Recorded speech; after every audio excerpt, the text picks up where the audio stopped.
Hello and welcome to Tutoring with Gavin. Further to my video yesterday regarding the cancellation of summer exams for GCSE and A levels, I thought I would try to provide some advice after the Education Secretary Gavin Williamson's latest announcement in Parliament today.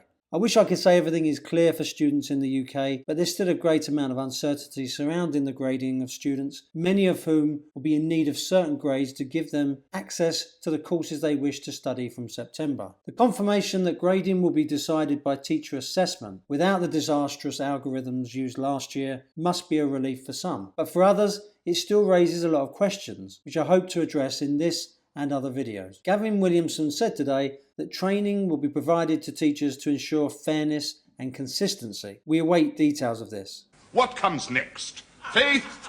Hope.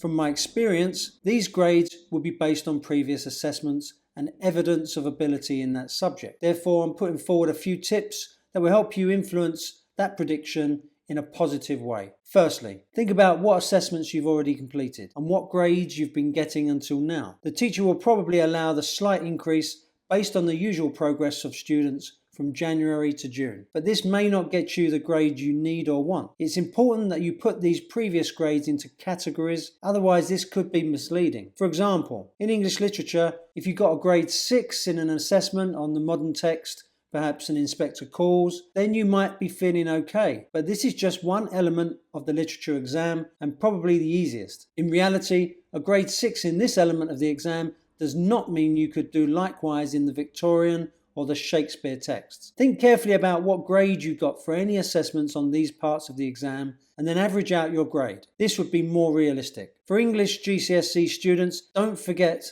that the grades you got for an English language mock have little relevance to your literature GCSE. They are different GCSEs and assess different skills. A grade 6 in an English language paper 1 mock does not mean your teacher will give you a similar grade for your Shakespeare element of literature. Also, for the language paper, try to remember if you did better in the comprehension or writing sections. If your writing is weak, focus on improving this. If you can't remember your grades so far, email your teacher and ask for them. Also, ask for areas where you need to improve. So, next, how do you fix the problem of raising your predicted grade if you don't get another assessment opportunity? I would start by revising the weaker areas of your subject specification and then use past papers to write an essay on a previous exam question. Try to make this as good as possible. Then email it to your teacher, asking them to mark it and give you feedback, making it clear that you are determined to improve your grades and you are willing to work very hard with their help to achieve this. This serves 4 purposes. Number 1, it helps you to improve your ability in this subject so that if there are further assessments, you will be in a stronger position than most to get a great grade.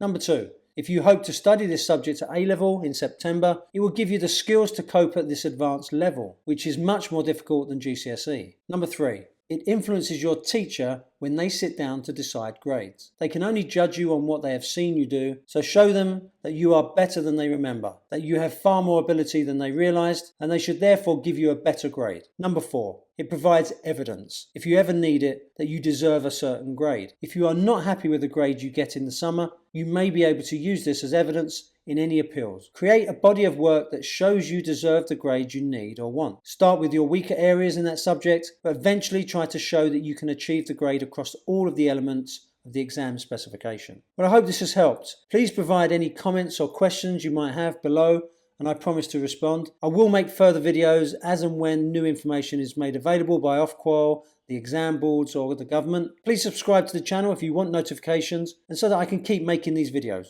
Keep working hard and be careful out there. Until next time.